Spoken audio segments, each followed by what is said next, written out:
আলোচনা করবেন আমাদের জামিয়া মাযহাবুল উলুমে মাননীয় শিক্ষক জনাব মাওলানা মুসাব্বর সাহেব দামাত বরকাতুহু।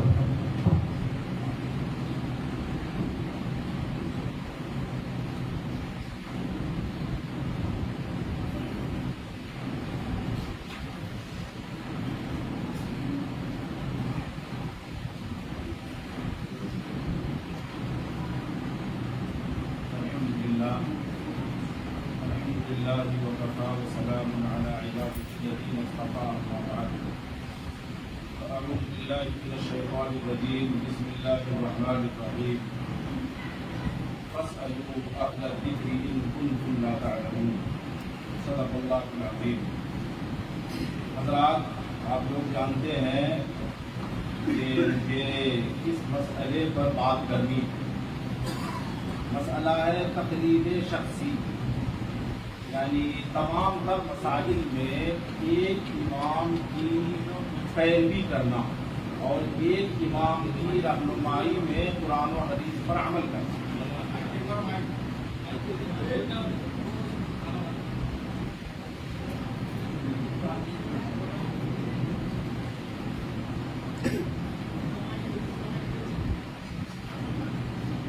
آسانی کے لیے میں نے اپنے مضمون کو کئی حصوں پر منقسم کیا. کئی اجزاء ہیں اس کے. نمبر 1 تقلید کی تعریف، نمبر 2 تقلید کی ضرورت، نمبر 3 تقلید کی ابتدا، نمبر 4 اقسام تقلید، نمبر 5 دلائل تقلید، نمبر 6 قرآن میں مجتہدین و مقلدین کا بیان اور اس کی ذمہ داری، نمبر 7 ان کے اعتراضات، نمبر 8 اصول گفتگو کہ ان سے ہمیں بات کس طرح کرنی ہے اس موضوع پر. پہلی چیز تقلید کی تعریف. تقلید کا لفظ اس کا لغوی معنی ہے پیروی کرنا، کسی کی رہنمائی اختیار کرنا، کسی کے نقش قدم پر چلنا، یہ ہے لغوی معنی. اور اصطلاح میں اصطلاحی تعریف بزرگوں نے بیان کیا ہے کہ سب سے آسان تعریف اس کی ہے کہ قرآن و حدیث پر کسی کی رہنمائی میں عمل کرنا، کسی کی رہنمائی میں قرآن و حدیث پر عمل کرنا. دیکھیے، اللہ تبارک و تعالی نے ہمیں مکلف بنایا ہے کہ ہم دین پر عمل کریں، قرآن و حدیث پر عمل کریں. قرآن و حدیث پر جب ہم عمل کرنے کی کوشش کرتے ہیں اور جن مسائل کی ہمیں ضرورت پڑتی ہے، جب ہم قرآن و حدیث میں غور کرتے ہیں، پڑھتے ہیں، تو ہمیں 4 طرح کے مسائل نظر آتے ہیں. چونکہ اہل علم ہے اس لیے کچھ مشکل الفاظ بھی استعمال ہو رہے ہیں. قرآن و حدیث میں 4 طرح کے مسائل ملتے ہیں. نمبر 1 مسائل منصوصہ مفصلہ غیر محتملہ، اجمال ہے. نمبر 2 مسائل محتملہ. نمبر 3 مسائل متعارضہ. نمبر 4 مسائل غیر منصوصہ. یہ 4 طرح کے مسائل ملتے ہیں. اس میں اول ہے مسائل منصوصہ مفصلہ غیر محتملہ اور غیر متعارضہ. یہ وہ مسائل ہیں جو قرآن و حدیث میں واضح طور پر بیان کیے گئے ہیں اور وہاں کسی اور معنی کا احتمال بھی نہیں ہے. اسی طرح اس کے معارض کوئی دلیل موجود نہیں ہے. اس کی مثال بزرگوں نے دی ہے کہ وَلَا يَغْتَبْ بَعْضُكُمْ بَعْضًا. قرآن کہہ رہا ہے کہ تم میں سے کوئی کسی کی غیبت نہ کرے. یہ ایسا حکم شرعی ہے جو بالکل واضح ہے اور اس میں کسی اور معنی کا، کسی اور صورت کا احتمال نہیں ہے. اسی طرح اس سلسلے میں اس کے معارض کوئی دلیل بھی موجود نہیں ہے. اور بزرگوں نے لکھا ہے کہ احکام منصوصہ واضحہ میں تقلید جائز نہیں ہے. اس لیے ہمیں ان مسائل میں تقلید کی ضرورت نہیں ہے، کیونکہ قرآن و حدیث کو پڑھنے والا اس طرح کے احکام سمجھ جائے گا. اسے سمجھنے کے لیے کسی کی رہنمائی کی ضرورت نہیں پڑے گی. نمبر 2 مسائل محتملہ، یعنی وہ مسائل ہیں کہ جن آیتوں سے، جن احادیث سے وہ مسائل ثابت ہوتے ہیں وہاں دوسرا بھی احتمال موجود ہوتا ہے. اس کی مشہور مثال جو نور الانوار میں ہم لوگ پڑھتے ہیں کہ اللہ کا فرمان ہے والمطلقات یتربصن بانفسہن ثلاثۃ قروء، کہ مطلقہ عورتیں اپنے آپ کو روکی رکھیں گی 3 قروء۔ یہاں قروء 2 معنوں میں استعمال ہوتا ہے، لفظ قروء حیض کے معنی میں بھی استعمال ہوتا ہے اور اسی طرح طہر کے معنی میں بھی استعمال ہوتا ہے۔ تو مسائل محتملہ میں ہمارے لیے مسئلہ یہ ہے، ایک مشکل مسئلہ یہ ہے کہ ہم کیا کریں، ہم حیض کا معنی مراد لیں یا پھر طہر کا معنی مراد لیں۔ یہاں ہمارے سامنے 2 راستے ہوتے ہیں، ایک تو یہ کہ ہم اپنی فہم پر، اپنی بصیرت پر اعتماد کر کے کسی ایک معنی کو متعین کر کے عمل کرنا شروع کر دیں، اور دوسری صورت اور دوسرا راستہ جو واضح ہے اور سب سے بہتر ہے وہ یہ ہے کہ ہم اپنے اسلاف میں سے، مجتہدین میں سے کسی کی رہنمائی میں عمل کریں۔ یہ ہے مسائل کی دوسری قسم، مسائل محتملہ، یہاں ہمیں تقلید کی ضرورت پڑتی ہے۔ مسائل کی تیسری قسم ہے مسائل متعارضہ، یعنی وہ مسائل جہاں دلائل متعارض ہوتے ہیں، ایک دلیل سے کچھ اور معلوم ہوتا ہے، دوسری دلیل سے کچھ اور معلوم ہوتا ہے۔ جیسے علی مفتی صاحب نے بیان کیا قراءت خلف الامام کا جو مسئلہ ہے، کہ مسلم شریف کی حدیث میں ہے کہ وَإِذَا قَرَأَ فَأَنصِتُوا، کہ امام قراءت کرے تو تم خاموش ہو جاؤ۔ اسی طرح قرآن میں ہے وَإِذَا قُرِئَ الْقُرْآنُ فَاسْتَمِعُوا لَهُ وَأَنصِتُوا، کہ جب قرآن پڑھا جائے تو کان لگا کر سنو، خاموش رہو۔ ان آیت سے اور اس حدیث سے پتہ چلتا ہے کہ ہمیں امام کے پیچھے قراءت نہیں کرنی ہے، جبکہ بخاری شریف کی حدیث جو پڑھی گئی کہ لا صلاۃ لمن لم یقرأ بفاتحۃ الا بفاتحۃ الکتاب، لا صلاۃ الا بفاتحۃ الکتاب، کہ سورہ فاتحہ کے بغیر نماز نہیں ہوتی ہے۔ اب یہاں ایک ایسا مسئلہ ہے جس میں دلائل متعارض ہیں۔ اب ہمارے سامنے یہاں مسئلہ یہ ہے کہ ہم کس حدیث کو اصل قرار دیں اور دوسری حدیث پہ تعویل کریں۔ ایک صورت تو یہ ہے کہ ہم بخاری والی حدیث کو اصل قرار دیں کہ سورہ فاتحہ کے بغیر نماز نہیں ہوتی ہے، ہر ایک کو سورہ فاتحہ کی تلاوت کرنی ہوگی، اور جو دوسری حدیث ہے وَإِذَا قَرَأَ فَأَنصِتُوا، ہم اس میں تعویل کریں۔ اسی طرح جو آیت کریمہ ہے اس میں ہم تعویل کریں، یا اس کے برعکس صورت ہم اختیار کر سکتے ہیں کہ ہم مسلم کی حدیث کو، آیت کریمہ کو اصل قرار دیں اور اس میں تعویل کریں۔ تو اب ہمارے سامنے 2 راستے کہ ہم اپنی فہم پر اعتماد کر کے کسی ایک حدیث کو اصل قرار دیں اور دوسری حدیث میں ہم تعویل کا راستہ اختیار کریں، اور دوسری صورت یہ ہے کہ ہم اس مسئلے میں بھی مجتہد کی رہنمائی میں عمل کریں۔ تیسرا مسئلہ ہے، تیسری قسم کے مسائل ہیں مسائل غیر منصوصہ، یعنی وہ مسائل ہیں جو قرآن و حدیث میں صراحتاً بیان نہیں کیے گئے ہیں۔ مثال کے طور پر نماز کے فرائض، واجبات، مشروعات، مستحبات، یہ وہ مسائل ہیں جو قرآن و حدیث میں صراحتاً بیان نہیں کیے گئے ہیں۔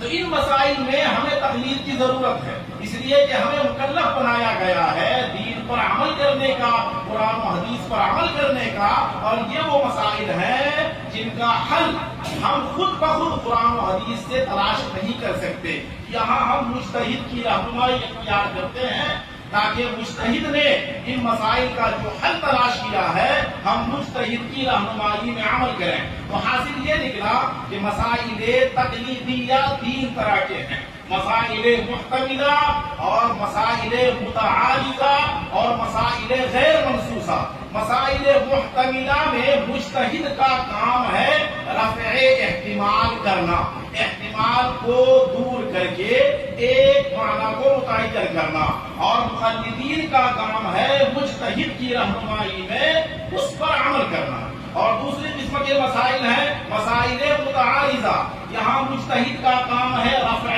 تعارض کو ختم کرنا اور خدا داد صلاحیتوں کی بنا پر کسی ایک حدیث کو ترجیح دینا، یہ ہے مجتہد کی ذمہ داری، اور ہماری ذمہ داری ہے مجتہد کی رہنمائی میں اس پر عمل کرنا۔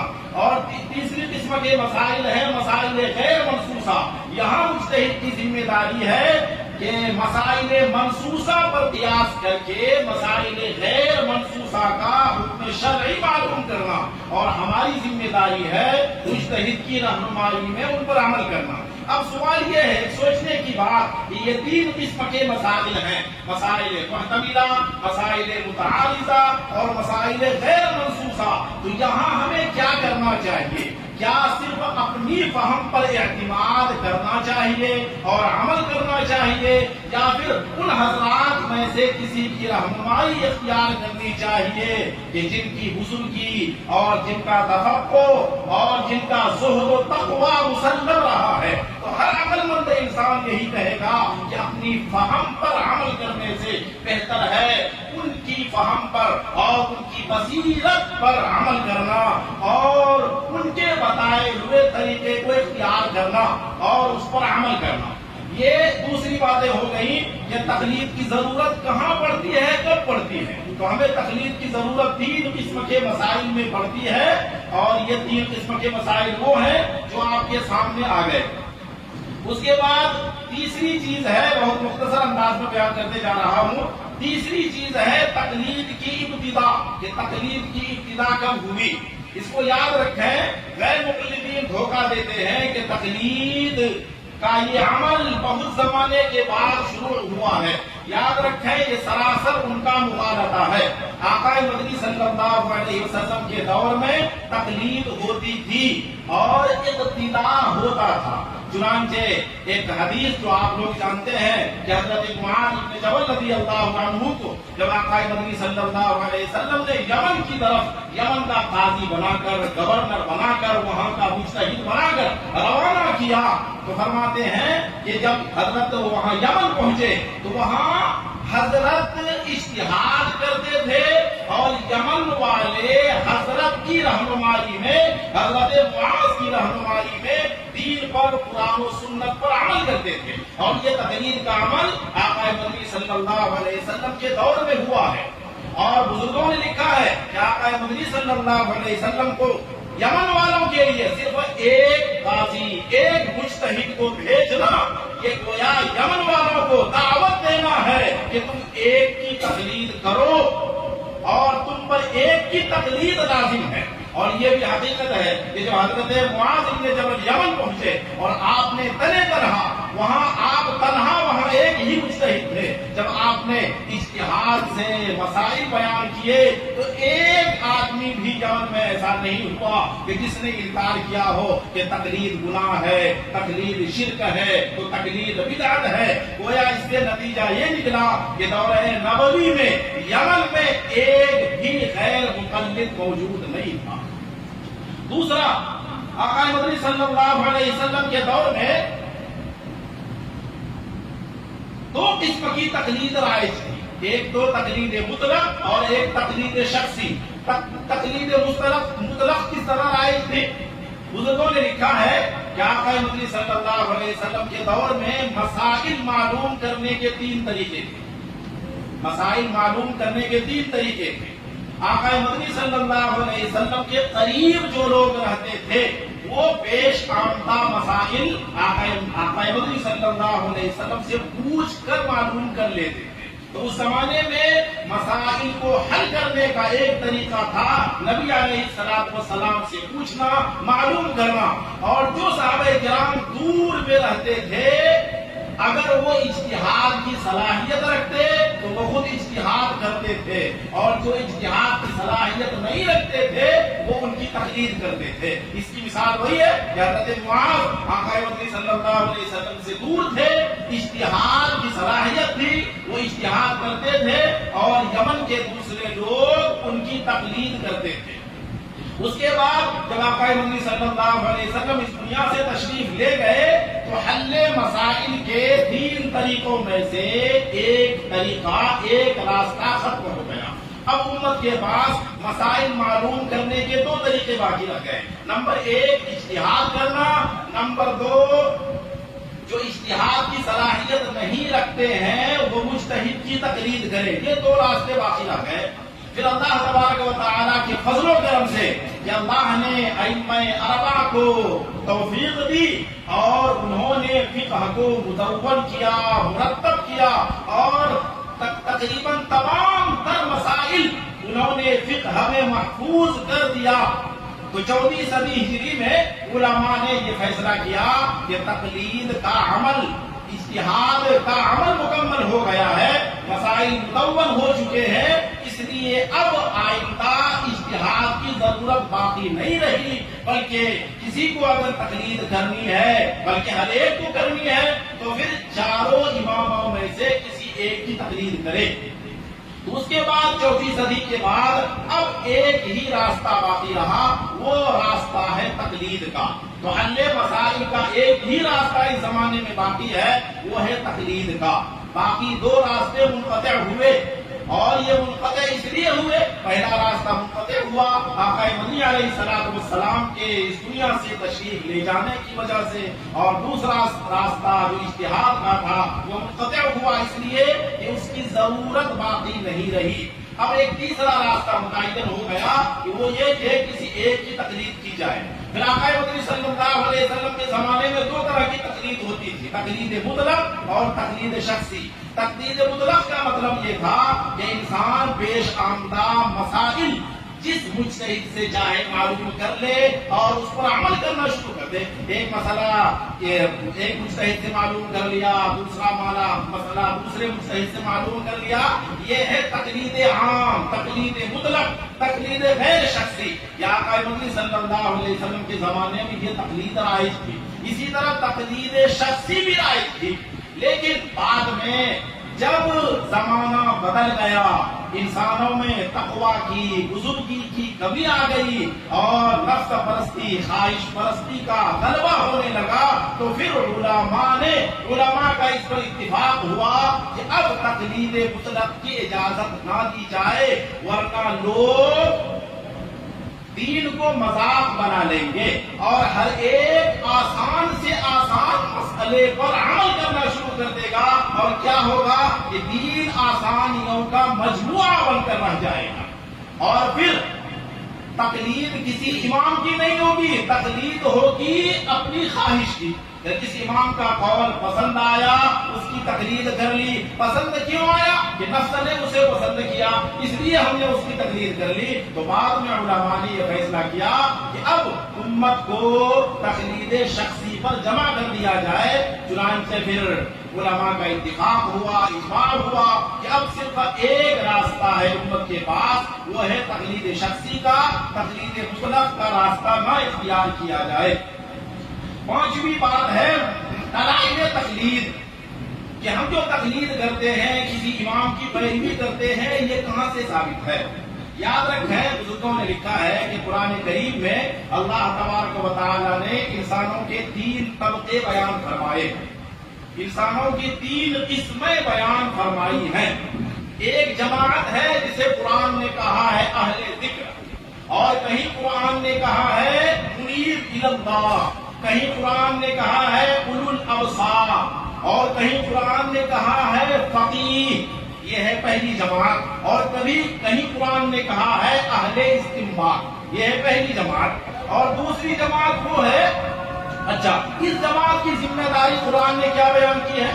جس جماعت کو قرآن نے اہل ذکر قرار دیا ہے، اہل استنباط قرار دیا ہے، اور اولو الابصار قرار دیا ہے، فقیہ و مجتہد قرار دیا ہے، قرآن نے اس جماعت کی ذمہ داری بیان کی ہے، فاعتبروا یا اولی الابصار، اے اصحاب بصیرت لوگو، اے بصیرت والو، تم قیاس کرو۔ یہ ہے مجتہدین کی ذمہ داری، یہ ہے قرآن میں بیان کیا ہوا انسانوں کی پہلی جماعت جس کی ذمہ داری قرآن نے دی ہے، اللہ نے دی ہے، استنباط کرنا، اور وہ استنباط کرتے ہیں 3 قسم کے مسائل میں، وہ مسائل آپ کے سامنے آ گئے۔ دوسری جماعت ایک اور ہے جن میں اجتہاد کی صلاحیت نہیں پائی جاتی، اس جماعت کی ذمہ داری قرآن نے کیا بیان کی ہے؟ فاسألوا اہل الذکر ان کنتم لا تعلمون، کہ اگر تمہارے پاس علم نہیں ہے تو اہل ذکر یعنی مجتہدین سے مسائل معلوم کر کے عمل کرو اور ان کی پیروی کرو. دوسری جگہ قرآن نے کہا وَاتَّبِعْ سَبِيلَ مَنْ أَنَابَ إِلَيَّ، کہ جو منیب الی اللہ ہے، جو اللہ کی طرف رجوع کرنے والا ہے، اس کی پیروی کرو. تو پہلی جماعت کو اجتہاد کا استنباط کا حکم دیا گیا، وہ مجتہدین کی جماعت ہے، اور دوسری جماعت ہے غیر مجتہدین کی، جن میں اجتہاد کی صلاحیت نہیں، ان کی ذمہ داری قرآن نے بیان کی ہے فَاسْأَلُوا اور وَاتَّبِعْ، کہ تم مجتہدین سے پوچھو اور مجتہدین کی پیروی کرو اور ان کی پیروی پر، دین پر، قرآن و سنت پر عمل کرو. اور بزرگوں نے لکھا ہے ایک تیسری جماعت ہے جن میں نہ تو اجتہاد کی صلاحیت ہے اور نہ وہ کسی مجتہد کو مان کر چلتے ہیں. اور علماء نے لکھا ہے کہ اس جماعت کا تذکرہ ہے صم بکم عمی فهم لا يرجعون. یا قرآن نے دوسری جگہ کہا ہے لو كنا نسمع او نعقل ما كنا في اصحاب السعیر، کہ اگر ہم جانتے سمجھتے، اگر ہم سمجھتے یا سنتے، اگر ہم سمجھتے، اجتہاد کی صلاحیت رکھتے یا مجتہدین کی باتیں سنتے، آج ہم جہنم میں نہیں جاتے. یہ ہے تیسری جماعت. تو قرآن کریم میں ان تین جماعتوں کا تذکرہ ہوا ہے، اور ساتھ ساتھ جماعت اول کی ذمہ داری استنباط کرنا، اجتہاد کرنا، وہ بیان کیا گیا ہے، اور جماعت ثانیہ کی ذمہ داری ہے ان کی پیروی اختیار کرنا، ان کے نقش قدم پر چلنا، ان کی پیروی کرنا اور ان کی تقلید کرنا. اسی طرح دلائل میں سے ایک دلیل یہ سمجھے کہ حضرت عمر فاروق رضی اللہ عنہ کے دور میں حضرت عمر فاروق رضی اللہ عنہ نے تمام صحابہ کرام کو 20 رکعت تراویح پر جمع کیا، اور تمام صحابہ کرام نے اس مسئلے میں حضرت عمر فاروق رضی اللہ عنہ کی تقلید کی. کسی نے بھی حدیث کا مطالبہ نہیں کیا، آیت کا مطالبہ نہیں کیا. یہ صحابہ کرام کی طرف سے اس مسئلے میں حضرت عمر کی تقلید شخصی ہوئی، اور کسی نے بھی انکار نہیں کیا کہ ہم آپ کی پیروی نہیں کریں گے، ہم آپ کی تقلید نہیں کریں گے. بزرگوں نے لکھا ہے اس سے پتا چلا کہ دور عمر میں ایک بھی غیر مقلد نہیں تھا. اسی طرح جب حضرت عثمان کا دور آیا تو حضرت عثمان رضی اللہ عنہ نے دیکھا کہ جمعہ کے دن چونکہ مجمع بہت زیادہ ہو رہا ہے، پہلے 2 اذانیں ہوتی تھی، ایک اذان ممبر کے سامنے اور ایک اقامت کی صورت میں. حضرت عثمان غنی رضی اللہ عنہ نے اذان اول کا اضافہ کیا، اور تمام صحابہ کرام نے اسے تسلیم کیا، کسی نے بھی انکار نہیں کیا. گویا اس مسئلے میں حضرت عثمان غنی رضی اللہ عنہ کی تقلید شخصی کی گئی. چونکہ وقت بہت کم ہے، اس کے بعد ایک اور مسئلہ ان کے اعتراضات دیکھیں. اس مسئلے میں چونکہ قرآن و حدیث واضح ہے، قرآن و حدیث میں تو تقلید کا حکم دیا گیا ہے، تو تقلید کے خلاف قرآن و حدیث میں کچھ بھی نہیں مل سکتا ہے. اس لیے مقلدین کے پاس اس مسئلے میں قرآن و حدیث میں سے کچھ نہیں ہے. ہاں کبھی کبھی وہ ان آیتوں کو ہمارے خلاف استعمال کرتے ہیں جو آیتیں کفار مکہ کے بارے میں، یہودیوں کے بارے میں نازل ہوئی، کہ وہ اپنے آباء و اجداد کی تقلید کرتے ہیں، اپنے آباء و اجداد کے دین پر عمل کرتے ہیں. لیکن بزرگوں نے لکھا ہے یہ تحریف معنوی ہے، اس لیے کہ ہماری جو تقلید ہے اس میں 3 چیزیں ہیں.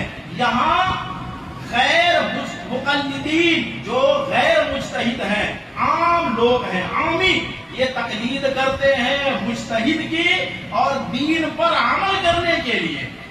کیا کفار مکہ بھی مجتہد کی تقلید کرتے تھے؟ کیا کفار مکہ بھی دین پر عمل کرنے کے لیے تقلید کرتے تھے، یا دین کا انکار کرنے کے لیے وہ تقلید کرتے تھے؟ اس لیے ہمارے خلاف کافروں سے متعلق آیات کو بنیاد بنا کر اعتراض کرنا یہ تحریف معنوی ہے. اسی طرح اصل ایک مسئلہ اور بزرگوں نے لکھا ہے کہ تقلید کے مسئلے میں غیر مقلدین کے پاس کچھ نہیں ہے. ہاں شیعوں سے چرائے ہوئے کچھ مخالفت.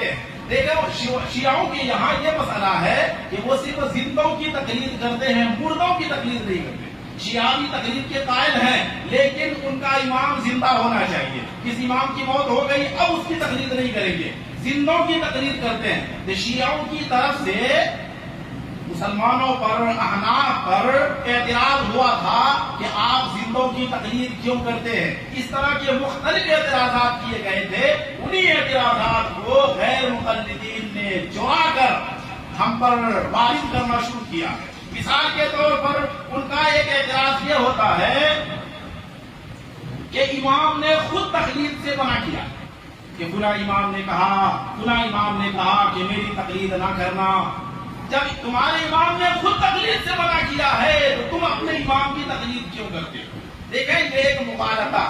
اس کا بہترین جواب ہمارے علماء نے دیا ہے کہ چاہے امام شافعی ہو، امام احمد ہو، امام مالک ہو یا امام ابو حنیفہ ہو، انہوں نے بے شمار مسائل مدون کیے، محفوظ کیے. کہ ہمارے امام کے بارے میں لکھا ہے کہ 12,60,000 یا 75,000 مسائل انہوں نے محفوظ کیے، مدون کیے. یہ کس کام کے لیے کیے گئے؟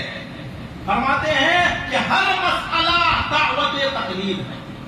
انہوں نے جو مدون کیا، محفوظ کیا، کن کے لیے؟ عام لوگوں کے لیے، تاکہ عام لوگ ان مسائل کو دیکھ کر ان پر عمل کریں. تو فرماتے ہیں کہ ہمارے امام صاحب کے 12 لاکھ سے زائد مسائل ہیں اور ہر مسئلہ ہمیں تقلید کی دعوت دے رہا ہے. ایک تو یہ مغالطہ ہے کہ یاد رکھیں. اب ان کا صحیح محمل یہ ہے کہ اگر ہمارے امام نے یا کسی اور امام نے تقلید سے منع کیا ہے تو وہ حکم مجتہدین سے متعلق ہے. اس لیے کہ مجتہدین کی ذمہ داری قرآن نے اجتہاد، استنباط بیان کیا ہے. اگر ان کا قول صحیح سند سے ثابت ہو کہ ہمارے امام نے یا کسی اور امام نے تقلید سے منع کیا ہے تو وہ حکم مجتہدین کے بارے میں ہے، مقلدین کے بارے میں نہیں ہے. کیونکہ مجتہدین کی ذمہ داری خود قرآن کریم نے استنباط، اجتہاد بیان کی ہے، ان کی ذمہ داری تقلید نہیں ہے. اسی طرح ان کا ایک اعتراض ہوتا ہے کہ مردوں کی تقلید کرتے ہو، زندوں کی کیوں نہیں کرتے؟ کہ یمن والے حضرت معاذ کی تقلید کرتے تھے، حضرت معاذ تو زندہ تھے.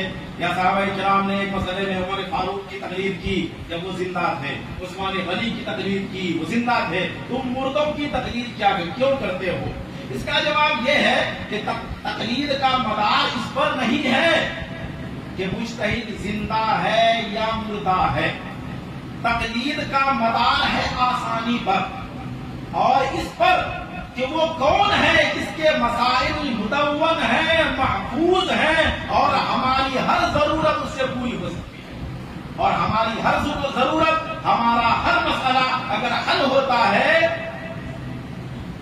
تو ائمہ اربعہ کی تقلید سے، کیونکہ ان کے مسائل محفوظ ہیں، مدون ہیں. ان کے علاوہ کسی اور کے مسائل محفوظ نہیں ہیں، مدون ہیں. اگر ہے بھی ہے تو وہ دو چار جو ایک رکعت کو بھی حل نہیں کر سکتے. اسی طرح ان کا ایک اعتراض ہوتا ہے کہ حضرت ابو بکر اور حضرت عمر کی تقلید کیوں نہیں کرتے، یا ایک ہی امام کی تقلید کیوں کرتے ہو؟ تو حضرت ابو بکر اور حضرت عمر کی تقلید، ایک تو یہ کہ اگر ہم تقلید کریں پھر آپ کو فرقہ فتویٰ لگا دیں گے. اگر ہم جب آپ کے یہاں تقلید شرک ہے، کفر ہے، بدعت ہے، تو چاہے ہم ابو حنیفہ کی تقلید کریں تو بھی وہی حکم ہم پر لگے گا. امام شافعی کی تقلید کریں یا ابو بکر عمر رضی اللہ عنہما کی تقلید کریں. باقی دوسری بات یہ ہے کہ ان کے مذاہب، ان کے مسائل مدون نہیں ہیں، محفوظ نہیں ہیں. اس لیے ہم ہر مسائل میں ان کی تقلید نہیں کر سکتے. ان کی تقلید سے ہماری ضرورت پوری نہیں ہو سکتی. ایک مسئلہ اور ہے اصول گفتگو، کہ تقلید کا مسئلہ ہو یا کوئی بھی مسئلہ ہو، ہم سے بات چیت کس طرح کریں.